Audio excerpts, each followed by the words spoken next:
देख रहे हैं कहानी कुर्सी की बड़ी खबर आपको दे दे। यूक्रेन से युद्ध के बीच पुतिन का बहुत बड़ा स्टेटमेंट आया है। भारत, चीन और ब्राजील मध्यस्थता कर सकते हैं। जी हां, भारत, चीन और ब्राजील यूक्रेन और रशिया के बीच में चल रहे लंबे समय से इस युद्ध को रुकवाने में भूमिका निभा सकते हैं। तस्वीरें जो हम आपको दिखा रहे हैं, देखिए, भारतीय प्रधानमंत्री नरेंद्र मोदी के हाल ही में ज़ेलेंस्की से मुलाकात हुई थी। वो यूक्रेन विजिट पर गए थे, आप ये जानते हैं। और इस बीच अब व्लादिमीर पुतिन का ये संदेश आना कि मध्यस्थता की भूमिका अदा की जा सकती है और इसमें भारत की अपनी भूमिका है। ब्राजील और चीन भी इसमें एक भूमिका निभा रहा है। ये देखिए तस्वीरें उस वक्त की आपके सामने। और तब बहुत बड़ी चर्चा हो रही थी कि ये भारत कैसे कर पा रहा है कि वो व्लादिमीर पुतिन से भी मुलाकात करते हैं। लंबी चर्चा होती है, खुद पुतिन स्टीयरिंग संभाल लेते हैं, प्रधानमंत्री उनकी बगल की सीट पर बैठ जाते हैं। और अब ज़ेलेंस्की से भी मुलाकात होती है, दोनों के बीच में बड़ी गर्मजोशी दिखाई देती है।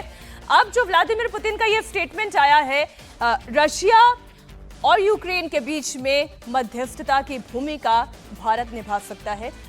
विजय जी, चर्चा इस मुद्दे पर आपसे शुरू करते हुए, मोदी शांति दूत बनेंगे? देखिए, ज़ेलेंस्की से जो मुलाकात थी प्रधानमंत्री जी की, बहुत ही एक टफ डिप्लोमेटिक डिसीजन था जी। व्लादिमीर पुतिन के साथ मिलना तो ठीक है क्योंकि सुपर पावर है और भारत के साथ उसके रिश्ते हों, लेकिन व्लादिमीर पुतिन के साथ दोस्ती रखकर ज़ेलेंस्की के पीठ पर हाथ रखना भरोसे का बड़ा टेक्निकल डिप्लोमेटिक टफ डिसीजन मैं मानता हूं, ये वाला जो है। और ऐसे समय में जब दोनों के बीच में युद्ध चल रहा हो, प्रधानमंत्री ने व्लादिमीर पुतिन को तो पहले भी कहा कि ये युद्ध का समय नहीं, बुद्ध का समय है, भारत बुद्ध का देश है, युद्ध के साथ नहीं रहता। और बार बार इस पर चर्चा होती रही है। लेकिन ये जो कदम प्रधानमंत्री का उठाया गया, मैं उसे बहुत इस पिछले 5 साल का सबसे बड़ा डिप्लोमेटिक कदम मानता हूँ कि वो ज़ेलेंस्की के साथ खड़े दिखाई दे। और ये डिप्लोमेटिक नहीं, ये हिम्मत का काम है कि भारत सुपर पावर्स के सामने एक स्टैंड ले रहे हों, उसके सामने जो सुपर पावर जिसके खिलाफ खड़ा है। तो ये एक टफ, दो ग्रुप को एक साथ बैलेंस कर रहे हैं। और उसके बाद अब पुतिन साहब को ये समझ आ रहा है कि भाई ये इतना लंबे समय से जंग चल रही है, उसको कहाँ पर ख़त्म कर सकता है, कौन मीडिएट कर सकता है। तो ये भरोसा भी उनके लिए बड़ी बात होगी और उनको समझ में आ रही होगी बात कि ज़ेलेंस्की को भी समझाने के लिए भारत को एक बड़ी भूमिका निभा सकता है। तो मेरे हिसाब से भारत के लिए डिप्लोमेटिक जीत तो है ही है। और यदि हम लोग तो हमेशा ही युद्ध के खिलाफ रहे हैं, तो भारत जो है युद्ध के खिलाफ रहा। यदि कुछ वार्ता होती है, शांति वार्ता होती है और मध्यस्थता हो सकती है। नहीं, देखिए सर, ये बहुत अच्छी बात जो है पुतिन कह रहे हैं, we have trust and confidence in partners such as India in providing a helping hand to resolve conflict with Ukraine. बहुत बड़ा स्टेटमेंट है, ट्रस्ट है और कॉन्फिडेंस है। हाँ, तो ये कॉन्फिडेंस इसीलिए हुआ ना कि कोई एक ऐसा आदमी, जो एक ऐसा देश जो दोनों के साथ बराबरी से, ईमानदारी से और साफगोई के साथ खड़ा हो। जी, साफगोई के देखो, डिप्लोमेटिक रिलेशंस में क्या होता है कि बहुत सारी चीजें हम पीछे से चलाते रहते हैं, ट्रैक 2 चैनल्स पे चलते रहते हैं, सारी दुनिया के देश ऐसे ही करते हैं। लेकिन सामने आकर यदि आप कोई बात कर रहे हैं तो वो आपको एक ताकतवर देश के तौर पर खड़ा करता है। और ये युद्ध खत्म होगा कि नहीं होगा, मध्यस्थता होगी, लेकिन पुतिन का ये कहना ही भारत की ताकत को बताता है। देखिए, इसमें प्रधानमंत्री नरेंद्र मोदी तो हमेशा कहते रहे कि मैं चाहता हूं कि भारत मध्यस्थता करे और अगर आप भारत की भूमिका निभा सकता है तो हम उसके लिए हमेशा तैयार है। देखिए, युद्ध होने के बाद भी ऐसा नहीं रहा कि भारत ने अगर सिर्फ कच्चा तेल अगर रशिया से लिया है तो कीव को उन्होंने 90 टन राहत सामग्री भी भेजी यूक्रेन को। और प्रधानमंत्री मोदी हमेशा कहते रहे। जब एक बड़ा दुर्भाग्यपूर्ण बयान आया था जब प्रधानमंत्री मोदी ने रूस के राष्ट्रपति पुतिन को गले लगाया था, तो तब उन्होंने ट्वीट किया था कि एक मतलब यूक्रेन के राष्ट्रपति ने, ज़ेलेंस्की ने, कि एक महान लोकतंत्र के प्रधानमंत्री एक दुनिया के सबसे बड़े हत्यारे को गले लगा रहे, दुखद होगा। उसके बाद प्रधानमंत्री मोदी क्यों भी गए, उन्होंने कहा कि जो भारत की तरफ से सहयोग हो सकता है वो करेंगे। प्रधानमंत्री राहत सामग्री देते रहे, मेडिसिन भेजिए, शिक्षा के क्षेत्र में, ऊर्जा के क्षेत्र में प्रधानमंत्री ने कहा जो सहयोग होगा करेंगे। और आप देखिए, प्रधानमंत्री यूक्रेन होकर आते हैं और फिर रशिया के राष्ट्रपति से बात करते हैं और बताते हैं कि उनकी क्या बातचीत हुई वहां पर और वो क्या चाहते हैं दोनों के बीच में। तो मुझे लग रहा है कि प्रधानमंत्री मोदी लंबे समय से इस बात की कोशिश कर रहे हैं कि दोनों देशों के बीच शांति समझौता हो, दोनों के बीच युद्ध खत्म हो, और वह अगर इसमें कोई भूमिका निभा सकते हैं तो लगातार प्रधानमंत्री मोदी की तरफ से इस बात की कोशिश हो जा रही है, और यह बड़ी बात है कि प्रधानमंत्री मोदी को दोनों देशों का विश्वास हासिल है। जब पुतिन भी बोलते हैं और जेलेंस्की भी बोलते हैं कि अगर नरेंद्र मोदी चाहेंगे तो युद्ध रुक सकता है। तो मुझे लगता है कि जब दोनों देश अगर भरोसा करते हैं भारत के प्रधानमंत्री के ऊपर, तो मुझे लग रहा है कि हो सकता है आने वाले दिनों में प्रधानमंत्री मोदी एक बड़ी भूमिका निभाए, और ये हो सकता है कि दोनों नेताओं की किसी तीसरे देश में या भारत में दिखाई दे रहा है। बिल्कुल होगा, और मुझे लग रहा है इसका श्रेय प्रधानमंत्री मोदी को मिलेगा। जी जी, ये बहुत बड़ा स्टेटमेंट है अवधेश जी, और जिसमें पुतिन का ये स्टेटमेंट, ये कहना कि हमारे बीच में विश्वास है और एक दूसरे के प्रति कॉन्फिडेंस है, और उन्होंने कहा कि एक हेल्पिंग हैंड, एक वो सहायता का हाथ साबित हो सकता है जो इस युद्ध को रुकवा सकता है, मध्यस्थता हो सकती है। इस तरीके का स्टेटमेंट इससे पहले पुतिन ने कभी नहीं दिया था। देखिए, 2.5 वर्ष से ज़्यादा युद्ध चल रहा है। फरवरी 2022 से शुरू हुआ, 10,000 से ज़्यादा लोग मारे जा चुके हैं, 20,000 से ज़्यादा घायल हो चुके हैं।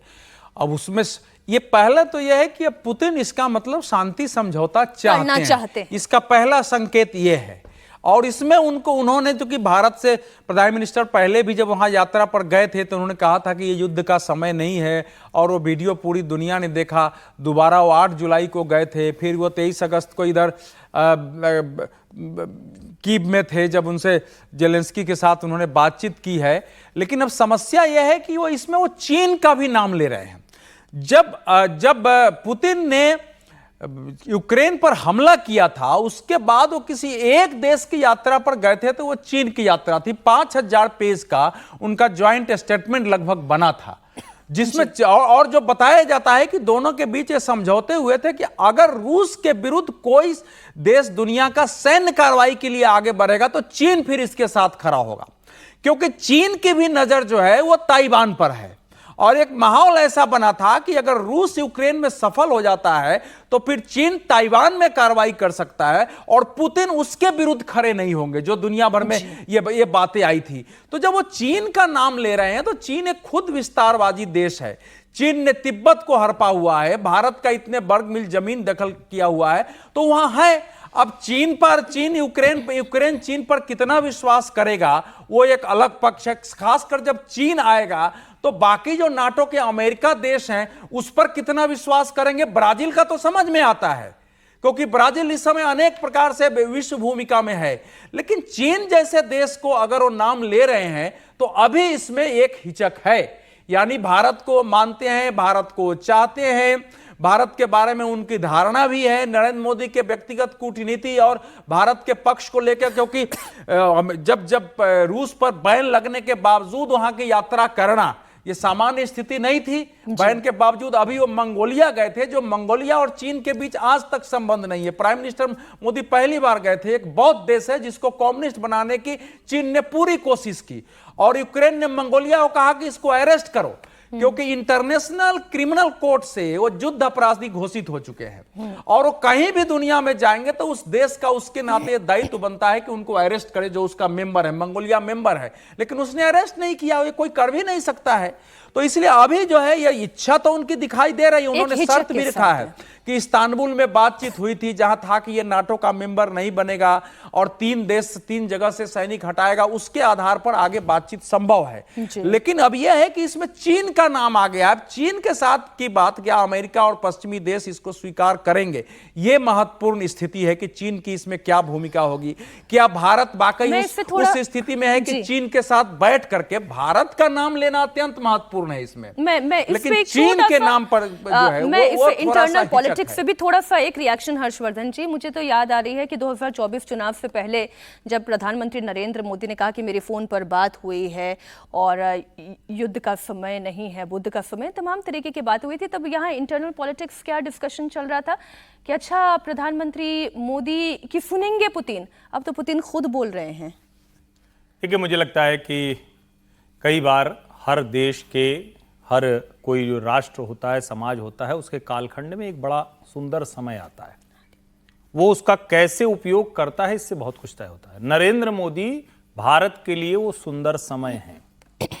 पिछले 10 वर्षों में विश्व मंचों पर भारत की जो भूमिका बनी है, सिर्फ भारत की नहीं, भारतीय संस्कृति की, भारतीय संस्कार के, भारतीय जीवन पद्धति की जो भूमिका बनी है वो महत्वपूर्ण है।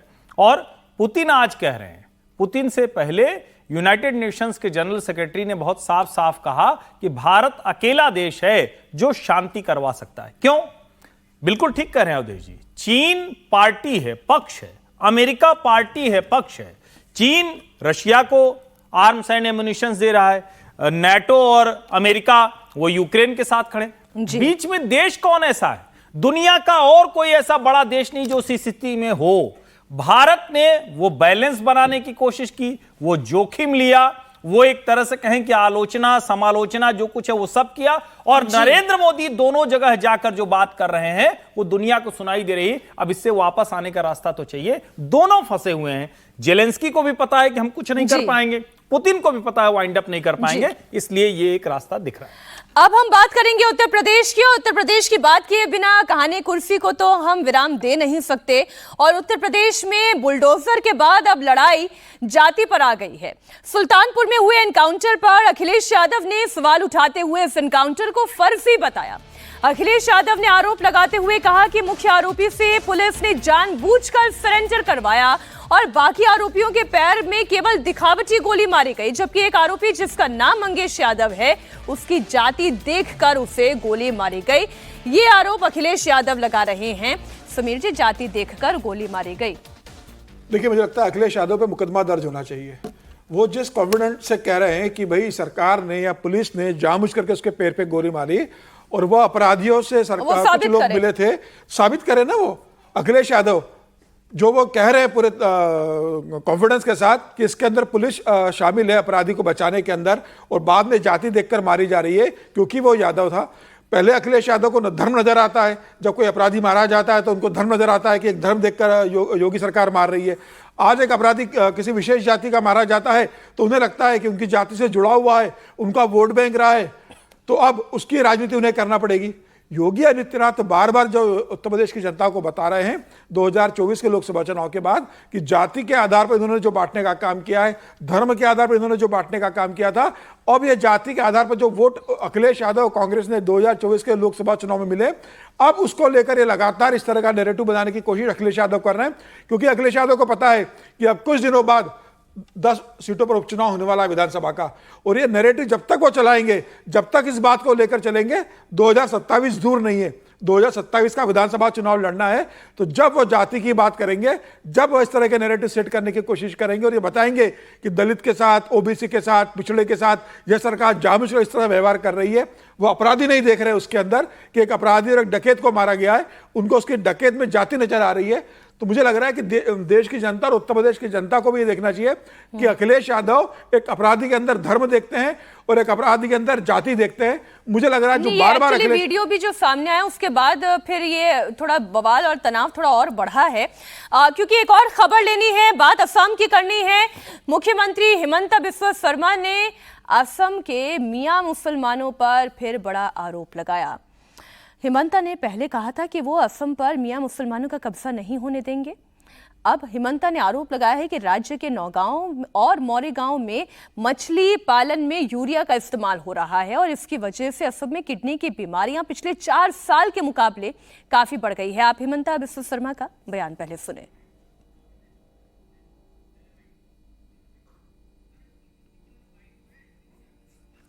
मैं तो सदाय কৈ আছো, আজি আপোনালোকে চাওক, মই কোনো জাতি ধৰ্ম বৰ্ণৰ কথা নকওঁ।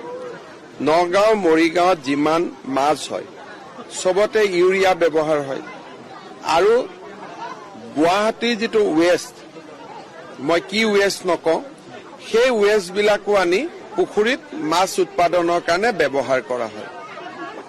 তাৰ ফলত আপোনালোকে চাব, আজিৰ পৰা 4 বছৰ আগত যিমান কিডনী বেমাৰ হৈছিলে, এতিয়া তাতকৈ বহুত বেছি মানুহৰ কিডনী বেমাৰ হয়।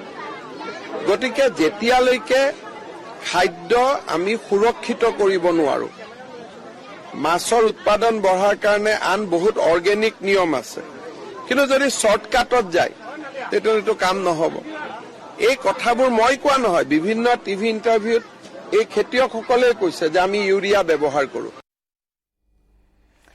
हर्षवर्धन जी, ये जो बात कह रहे हैं वो तो सीधा सीधा कह रहे हैं, ये तो देखिए हेल्थ से रिलेटेड मसला है, अब इसमें धर्म जाति कहाँ से आ जाती है? देखिए, अगर मुसलमान कहकर कोई बात कही जाएगी तो धर्म जाति तो आएगी, अब उसको वो बार बार बहुत कैटेगराइज करते हैं कि जो बाहर से आए हुए मुसलमान हैं, जब बाहर कहते हैं तो बांग्लादेशी मुसलमान कहते हैं, और वहाँ मियाँ बनाम असमिया का झगड़ा चलता है, और जब असमिया कहते हैं तो उसमें हिंदू मुसलमान दोनों शामिल होते हैं, जब मियाँ कहते हैं तो बाहर से आए हुए लोग होते हैं। लेकिन पूरे देश में तो जब इस तरह से कहते हैं तो एक ही ध्वनि जाती है कि वो मुसलमानों के टारगेट कर रहे हैं। हेमंत विश्व शर्मा जिस तरह का काम कर रहे हैं और ढेर सारे ऐसे काम कर रहे हैं जो समाज की बेहतरी के लिए है, लेकिन उनको भी एक जगह पर जाकर यह सोचना पड़ेगा कि कहीं उनके किए से ऐसा कोई संदेश तो नहीं जा रहा है कि जो उनका अच्छा किया हुआ काम है उसको भी गलत तरीके से तो लोग नहीं ले रहे हैं, क्योंकि ये बार बार कहा जा रहा है। और बाकी अगर ये है तो मुख्यमंत्री हैं, वो उनको रिपोर्ट निकलवानी चाहिए कि नागांव में क्या कुछ हुआ, क्या सचमुच उससे लोगों की किडनी खराब हो रही, उसकी रिपोर्ट सामने रखनी चाहिए, और ऐसे जो लोग हैं उनको कानूनी कार्रवाई करके सजा देनी चाहिए। विजय जी, मुझे लगा विपक्ष के नेता बोल रहे हैं क्योंकि वो तो खुद मुख्यमंत्री है ना। अगर उनके पास ये रिपोर्ट है कि वहाँ पर यूरिया का इस्तेमाल हो रहा है या स्वास्थ्य खराब हो रहा है, तो मुख्यमंत्री जी को बयान देने के बाद ये कहना चाहिए कि भाई मेरी सरकार ने ये कार्रवाई की है और अब इस पर रोक लगा दी गई है और ऐसा नहीं होगा, और इसको ऑल्टरनेटिव अरेंजमेंट भी किया गया है। सरकार का काम ये भी है, क्योंकि बहुत सारी चीज़ें गलत होती हैं उत्पादन के लिए, अपने यापन के लिए, जीवन यापन के लिए, तो उसको आप कैसे कर रहे हैं। लेकिन हेमंत शर्मा जी का सिस्टम से बाहर निकाल कर जो सही चीज है सिस्टम में ले आइए, उसको ले आइए, किसको आप बता रहे हैं। लेकिन हेमंत बिस्वा शर्मा जी का मियाँ मुसलमानों के साथ जो मोहब्बत है ना, वो लगातार बढ़ती जा रही है। आजकल सारा ध्यान उनका उन्हीं पर है, उनकी जातीय जनगणना को लेकर है, उनके शादी ब्याह को लेकर है, उनकी उम्र, बच्चों की उम्र शादी की क्या होगी, हो चाहे बंगाल हो चाहे असम हो। तो वो सब जगह उनका है। अच्छी बात है कि वो अपने लोगों का ध्यान रख रहे हैं, लेकिन मुख्यमंत्री को मुख्यमंत्री की तरह से रहना चाहिए, और उनके ध्यान रखने के साथ साथ पार्टी का भी ध्यान रखना, क्योंकि इससे क्या होता है, एक पर्सपेक्टिव बनता है देश भर में कि आप जो काम कर रहे हैं, आप अपने लिए जो कर रहे हैं, किनको खुश करने के लिए कर रहे हैं, वो अलग इशू हो सकता है, लेकिन इसका एक जो डाउन इफेक्ट होता है ना, वो कई बार नुकसान करता है। इसको समझना चाहिए। एक खबर और फिर हम शामिल कर लें। सैम पिट्रोडा ने फिर एक नया बयान दिया है, और सैम पिट्रोडा जब जब बयान देते हैं तब तब कांग्रेस पार्टी कंफ्यूज हो जाती है कि इसे डिफेंड करें या इससे अब बाहर निकलने का रास्ता क्या होगा। अब जो सैम पिट्रोडा ने नया बयान दिया है वो राहुल गांधी और राजीव गांधी दोनों के परिप्रेक्ष्य में है। आप अच्छा भी कह सकते हैं, बुरा भी कह सकते हैं। अवधेश जी, मैं बयान बता देती हूँ। हर्षवर्धन जी पहले मुस्कुराने लग गए, आप मुस्कुरा रहे हैं, क्या बात होगी? बयान आप पूछे उसके पहले मैं ये कहूँ, जैसे मेरे संदर्भ में कोई पूछे कि अच्छा अब आप अपनी पत्नी को पीटते हैं कि नहीं पीटते हैं, या कोई मीनाक्षी से कहे कि अच्छा आप अपने पति को अब परेशान करती हो कि नहीं करती। अब मैं बयान पे चली जाती हूँ। अब आप सैम पित्रोदा वाला सवाल पूछिए। राहुल गांधी और राजीव गांधी में ये अंतर है कि राहुल गांधी पिता राजीव गांधी से थोड़े ज्यादा समझदार हैं। क्या इसका मतलब यह है कि राजीव गांधी कम समझदार थे? अब देखिए, पहलू ये हो सकता है ना, वो हर्षवर्धन जी की बात को याद रखिएगा। अब राजीव गांधी काम करने में थोड़ा ज्यादा विश्वास करते थे। दोनों का डीएनए एक है, दोनों ही जनता के लिए समर्पित और आम लोगों के लिए फिक्रमंद है। दोनों ने ही भारत के विकास के लिए सोचा है। दोनों ही बहुत ही सिंपल और दोनों की कोई बड़ी पर्सनल जरूरतें नहीं रही हैं। मुझ पर विश्वास करें, कोई कुछ भी कहे, राहुल गांधी राजीव गांधी से ज्यादा अच्छी स्ट्रैटेजी बनाते हैं। अब कांग्रेस पार्टी क्या कहेगी अवधेश जी, कि राहुल गांधी ज्यादा अच्छे हैं या राजीव गांधी ज्यादा अच्छे थे? राहुल गांधी ज्यादा स्मार्ट है, राजीव गांधी कम स्मार्ट थे? मैं तो समझ ही नहीं पा रही हूँ, इसको डिफेंड कैसे करेंगे? है ना, पूरा नाम एक बार बताते हैं ना तो अच्छा लगता है, सैम पित्रोदा का। नहीं, तो खैर सत्यनारायण गंगाराम पित्रोदा तो उनका जो है, लेकिन वो सैम अंकल हो गए। अब वहाँ जो है चूंकि सैम अंकल के यहाँ ही रहते हैं, उन्होंने अपना नाम उस ढंग से रखा हुआ है। देखिए, अब ये तो उन्होंने एक तुलना कर दिया है, तो इसका मतलब तो ये हो गया ना कि राजीव गांधी के शासनकाल को कांग्रेस जिस रूप में पेश करती है, उनको जिसके कारण भारत रत्न दिया गया, जिसका श्रेय उनको जाता है और जिसके लिए सैम पित्रोदा को लाकर उन्होंने टेक्नोलॉजी मिशन का हेड बनाया था इनको, और उसके आधार पर MTNL वगैरह बना था और भारत के दूरसंचार की एक छोटी आधार भूमि उस समय रखी गई थी। अगर राहुल गांधी उन सबसे आगे हैं तो फिर तो राहुल से बड़ा महापुरुष इस दुनिया में कोई है ही नहीं। तो ये वो स्थापित करने की समय कोशिश कर रहे हैं। इस समय जहां से सैम पित्रोदा भी गाइड होते हैं, जहां से सैम पित्रोदा, बाकी इस देश के अल्ट्रा लेफ्टिस्ट, अल्ट्रा सोशलिस्ट, ऐसे सभी की बात मैंने कहा अल्ट्रा शब्द लगा रहा हूं, ऐसे जो दुनिया भर के इस समय अपने अनुसार दुनिया में एक नए किस्म का लोकतंत्र और व्यवस्था बनाना चाहते हैं, वो सब लोग आज के लोगों को ऐसे ही प्रेजेंट कर रहे हैं। ये राहुल गांधी को यहां और दुनिया में इस प्रकार से एक प्रेजेंट करने की कोशिश हो रही है और उसमें ये बोले हैं। लेकिन ये दुर्भाग्यपूर्ण इसलिए है कि राजीव गांधी ने तो कभी नहीं कहा होगा, राजीव गांधी ने, कि हम जो है जातिगत सर्वे कराएंगे, हम सर्वे कराने के बाद संपत्ति सर्वे कराएंगे, उसके बाद क्रांतिकारी काम करेंगे, ये पता करेंगे किसके पास ज्यादा अधिकार है, फिर उसके बाद डिस्ट्रीब्यूशन करेंगे। जो इस समय नक्सली लोग बोलते थे वो आज भाषा बोल रहे हैं। तो इसका मतलब तो यही हुआ कि सैम पित्रोदा राजीव गांधी के साथ रहते हुए उनको धोखा देते रहे, क्योंकि राजीव गांधी का विचार इससे बिल्कुल भिन्न था। उस समय आप देखेंगे तो राजीव गांधी ने मंडल लेकिन सर देखिए, मैं इसमें मंडल थोड़ा आयोग सा के विरुद्ध स्टैंड लिया था। हर देश काल परिस्थिति के हिसाब से राजनेता निर्णय लेते अरे हैं। ऑक्सीजन तो हर देश काल परिस्थिति में थोड़े बदलेगी, पूरब पश्चिम उत्तर दक्षिण थोड़े बदलेगा, सूरज की रोशनी थोड़े बदलेगी। लेकिन सर जातिगत जनगणना को आप ऑक्सीजन से नहीं, ना जातिगत जनगणना को आप ऑक्सीजन से नहीं जोड़ सकते। मीनाक्षी, आप सैम पित्रोदा के बयान को इस तरह से देख रहे हैं, वो उनका पर्पज ही नहीं है। वो आज राहुल गांधी को एस्टेब्लिश करने के लिए ये बयान दिया। मैं वही कहना चाह रही थी। असली बात यह है कि वो इसको आपने ये कह रहे हैं कि राजीव गांधी जिस चीज की इंपॉर्टेंस है, उस चीज की इंपॉर्टेंस देखते हुए उन्होंने बयान दे दिया।